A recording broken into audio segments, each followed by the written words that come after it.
So again, I'm delighted to introduce our first speaker for the Americas region, Vinicius Nobre, or Vinny, who's showcasing Brazil.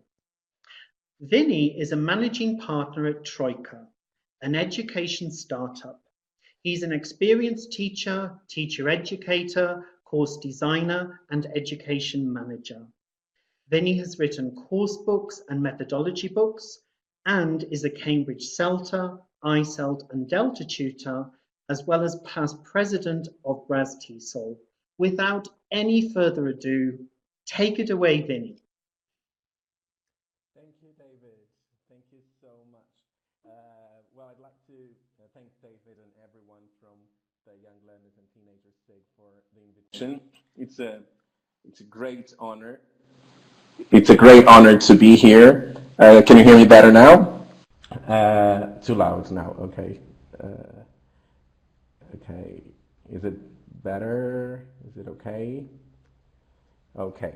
All right. So thank you very much, everyone, for the invitation. I'm going to talk a little bit about motivation, and today my talk might be a little bit different from what has been said in terms of teaching children in general when it comes to their motivation.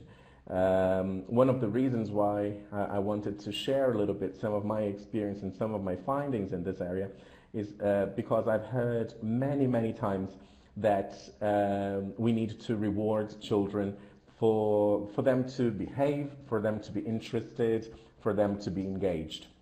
I've seen and read a lot of presentations and articles about the extrinsic motivation and the stickers and the chocolate and the little rewards that we have to give children. And as it turns out, my whole point today is that I believe that we've been doing it all wrong. When it comes to motivation, and current research shows that everything that we've believed in terms of rewards seems to be not working very well. One of the reasons, and I think that this little joke illustrates it very well, one of the reasons is because it's very hard for us to know what truly motivates somebody. Motivation has a lot to do with purpose, your reason for doing something. And this is something that comes from the within. The moment that we try to make this an extrinsic factor, the moment that we try to find out what would make people be interested in so that they can engage in an activity, chances are we'll get it wrong. There are a number of other reasons also why an extrinsic factor or an extrinsic element can totally backfire in the long run. What we know for a fact is that what truly motivates children and learners in general is a series of positive experiences. Learners who have repeated experiences of success have higher self-efficacy. They think more about themselves. They think that they can do and achieve more than students who experience repeated failure. What does that mean exactly? Well, in general terms, it means that if we don't provide children with the pleasure, with the enjoyment, with the experience of success, it doesn't matter how many pieces of chocolate, it doesn't matter how many stars and stickers and little rewards we give them, they are not going to think that they can do better. They might respond immediately to that external factor. They might give us the impression that they are behaving better, that they are happier because we promised to give them something. But this is not true motivation. It's not something that can last very long. And in the long run, the more we provide children with a reward for them to do something, the more likely it is that they will misinterpret this reward system, and the whole idea, which is to motivate them, will not be achieved. I'd like to use an example, an illustration, to expand a little bit more on this, which is the overjustification hypothesis that was experimented. It was a little experiment that was carried out with 51 preschoolers. And they wanted to check how they would react, how different preschoolers would react to the extrinsic motivation. So what did the researchers do? They found 51 preschoolers who really liked drawing. They needed to like drawing. That was the only requirement. And they got the preschoolers into 3 groups. So they went to one of the groups and said, okay, guys, so you like drawing? Would you like to draw today? The kids said, yes, we would like to draw. And they drew and they had fun and they created beautiful drawings. They went to the second group then. In the second group, they asked the same question. Do you guys like drawing? Yes, we like drawing. Would you like to draw? Yes. After they finished their drawings, they were given a little something. They were given a sticker, they were given a piece of chocolate, some kind of reward. Then they went to the third group. In the third group, they started by saying, do you guys like chocolate, let's say? The kids said, yes, we do. Would you like a piece of chocolate? Yes, of course. So, if you draw, and if you draw beautifully, and if you behave while you're drawing, you're going to get a piece of chocolate. And the kids drew. They repeated the procedure for some months. The first group, they drew for the sake of drawing. The second group, they would be asked to draw, and then they would get something afterwards. And the third group, they would only draw if they got something, right? They would be offered something in order to draw. After some months, they went back to see what had happened. In the first group, the kids who liked drawing were still drawing, and the quality of the drawings was still the same. In the second group, nothing really changed. There were, minor changes, nothing really worth mentioning. However, in the third group, the group where the researchers assumed that the kids needed a justification to perform an activity, the moment they asked the kids, do you want to draw? They heard in return, what are we going to get? So the kids who liked drawing suddenly didn't like it so much. An activity that was supposed to be fun and entertaining became simply a means to achieving an extrinsic reward. So instead of working with the real purpose of drawing, which for a child can be the sheer pleasure of drawing, of socializing, having fun, we over-justify that activity by providing them with a reward. So the conclusion that they drew, that these experts drew, was that the expected reward decreased the amount of spontaneous interest that the children took in drawing. And those who had previously liked drawing were less motivated once they expected to be rewarded for the activity. So in a way, it is totally backfiring. And you might be, asking yourselves and wondering, but I don't really do this. As a matter of fact, we do this quite a lot. So we sometimes don't even notice this.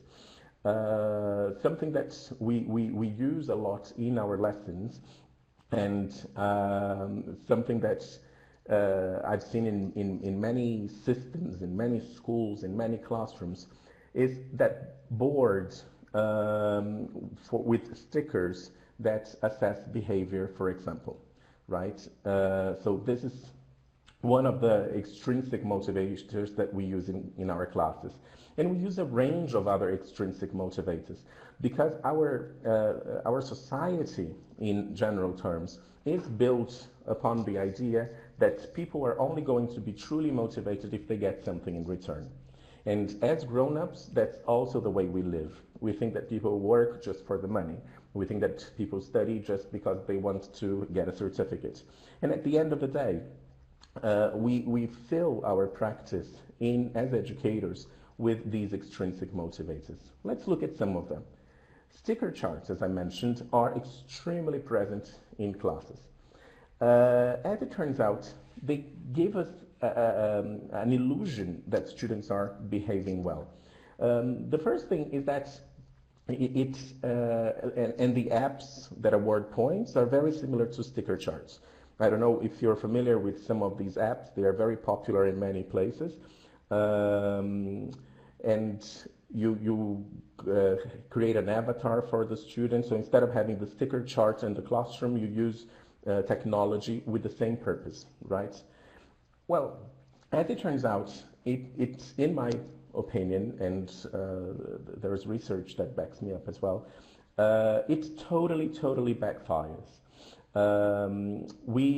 First, we get the whole purpose of motivation wrong.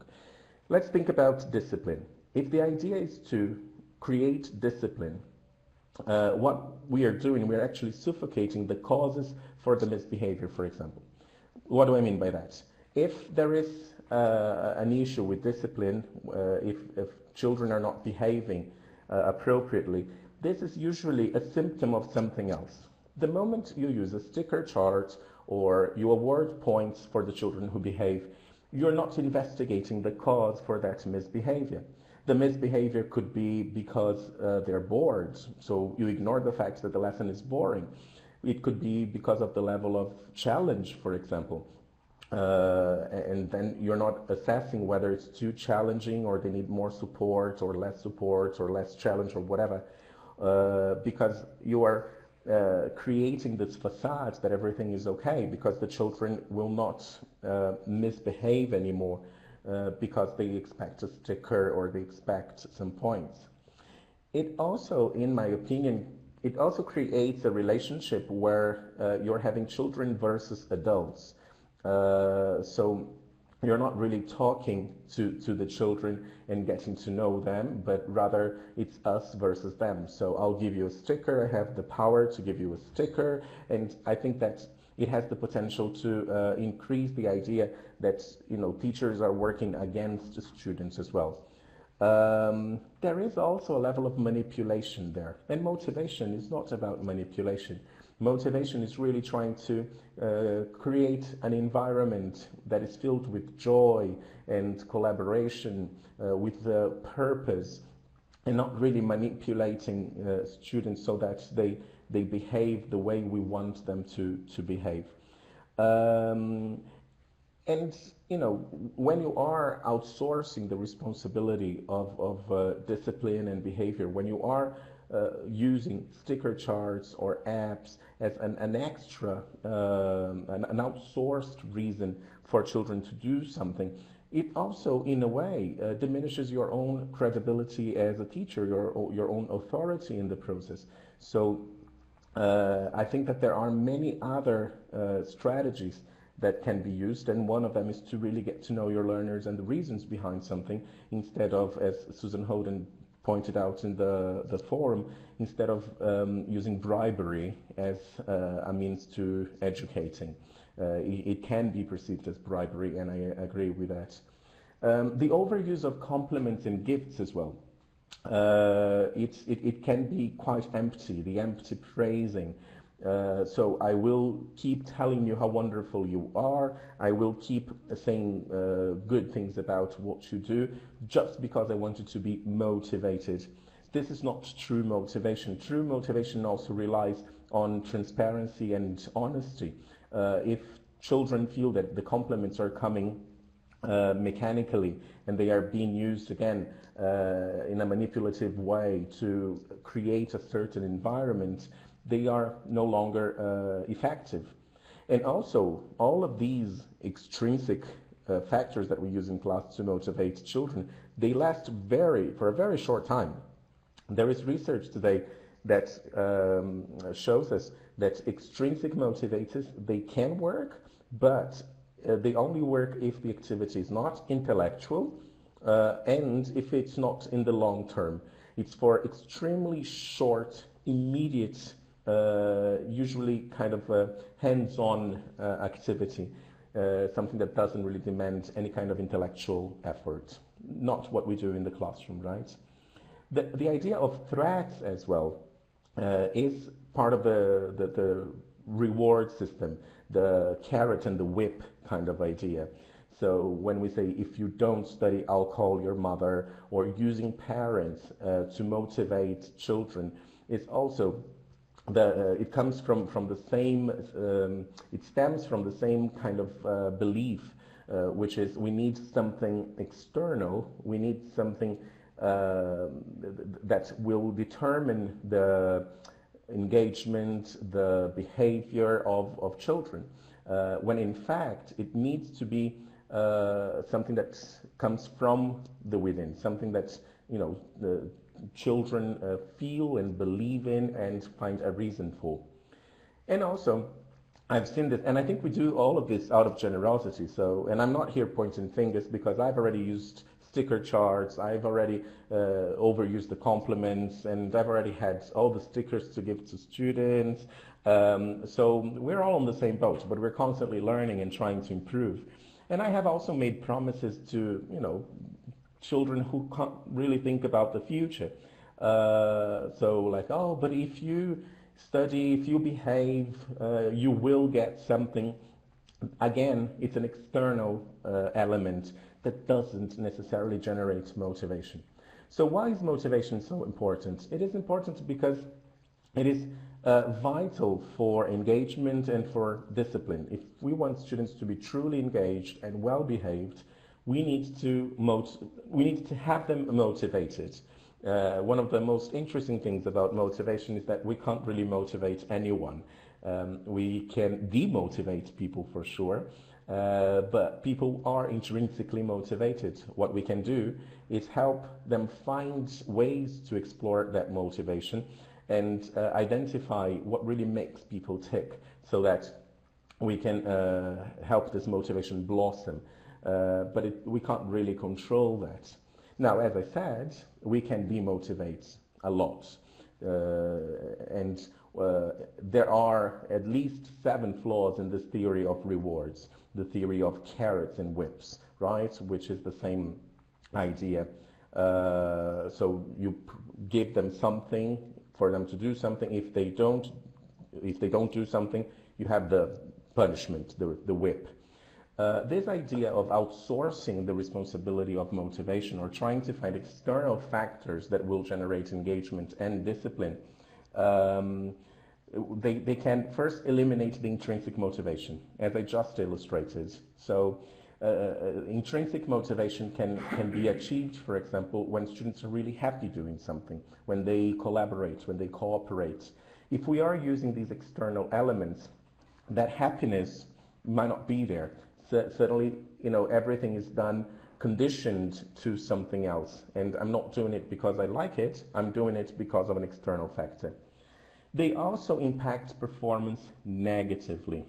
What does that mean? People, when they are doing something to get the rewards, they're not really as creative as they can be. They're not really giving their best. They just want to get to the end of the task, the end of the activity, to get the reward. So the process becomes less important than the product. They just want to get the product, when we should actually be trying to help children understand that the process can be a lot of fun, and they don't really need to get that final product to be engaged and well behaved. This idea also sabotages creativity. They affect good behavior. People start cheating, they start creating shortcuts, and unethical attitudes as well. And this is not just for the primary sector, not just for children, for teenagers as well, and adults too. The moment that I condition performance to an external factor, people want to get that thing so much, the sticker, they want to get the chocolate, so they want to win, so they end up cheating, finding shortcuts, and sometimes embracing unethical attitudes as well. The idea of rewards can also become an addiction. So, as I exemplified at the beginning of the talk, children who were offered a piece of chocolate or a sticker for them to draw would only draw provided they received the sticker or the chocolate. The whole idea of doing it for the sake of having fun, the sake of drawing, was completely forgotten. So they became completely addicted to that. And when I talk about this with teachers, that's something that I hear from many teachers. They say, but Vinny, my students love the stickers. They love the charts. They ask me about it. They say, oh, give me a star, give me. So I think that what we need to think about is that just because students are asking us for something, that doesn't automatically make it good or pedagogically sound. The fact that students seem to react to it doesn't make it effective as from an educational perspective. So students also ask us a number of other things that we don't do. So we need to start shifting this practice and this paradigm so that students become less addicted to the stickers and the charts and everything else. And as I mentioned previously as well, they revolve around short-term thinking. It's all, I'll do this to get that, I'll do this, and learning is a long-term process. Learning is a lifetime commitment. We should encourage children to cherish the process of learning regardless of what they are going to get in return. And as I said, I really think it's just an illusion that children are being motivated by these things. So what are these elements then of motivation? Well, in recent research, the three key elements that are identified are autonomy, mastery, and purpose. When we think about children, the purpose for them can be as simple as having fun. They want to be in a positive environment. They want to feel safe. They want to feel respected. They want to spend time with their friends. And the idea of mastery is quite easy for us to instill in children because they want to do things better. They want to learn. They want to be able to do different things.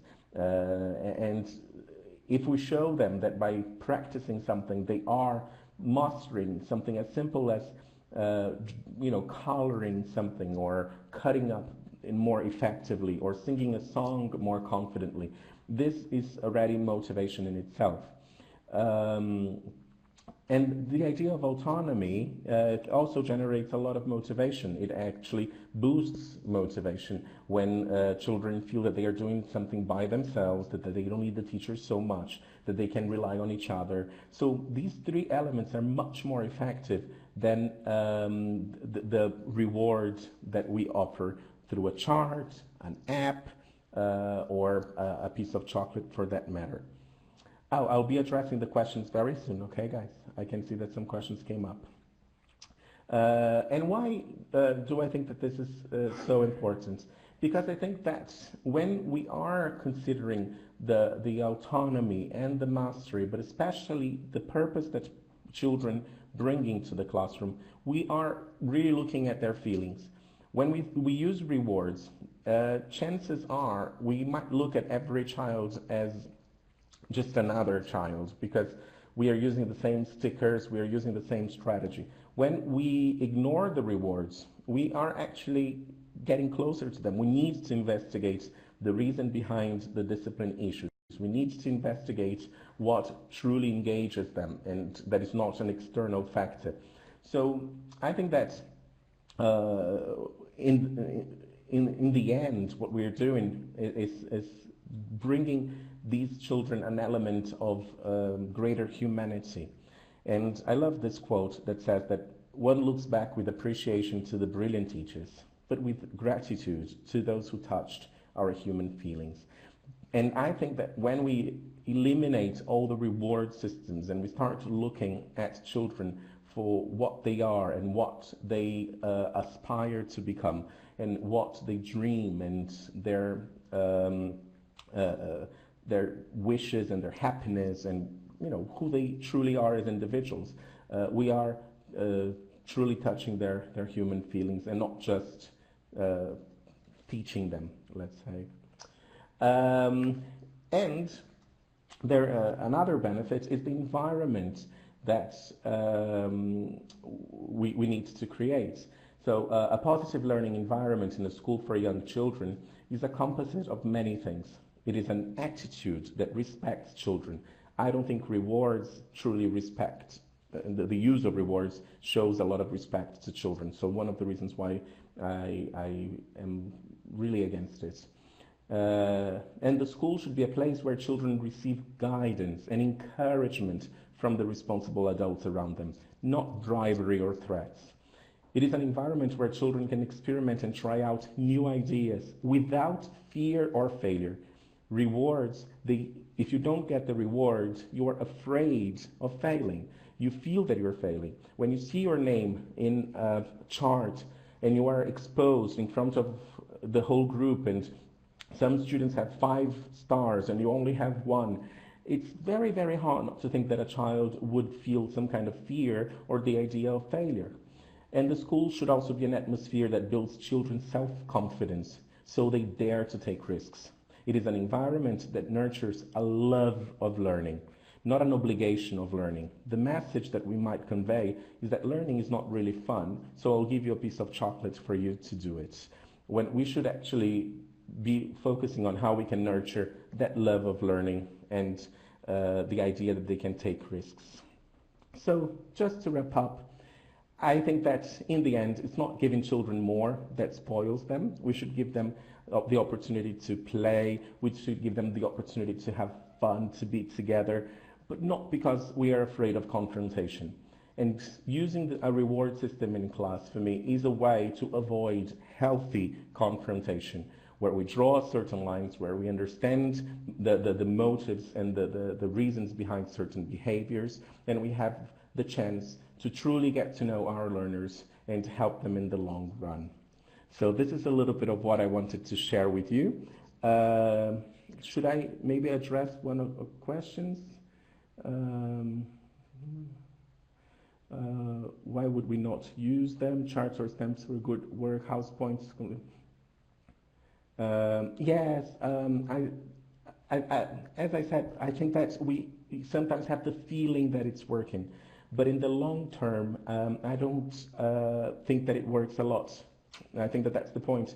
I think that we're exposing children. I think that we're sending them the message that they only do things, especially when it comes to education, because they will get something in return, when in fact they should start loving what they do. They should start loving the process of learning. And that's it. Do you guys have other questions that maybe you would like to ask? I'm being cued that I have 3 minutes for questions and answers or comments or something.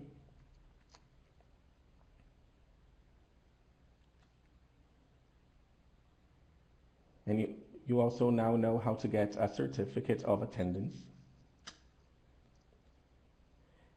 Guys, this is so exciting, like talking to so many people from different places and being a part of it. Thanks a million, Vinny. Oh, thank you, Ayla. Thank you so much. Thank you, Sinem. Thank you.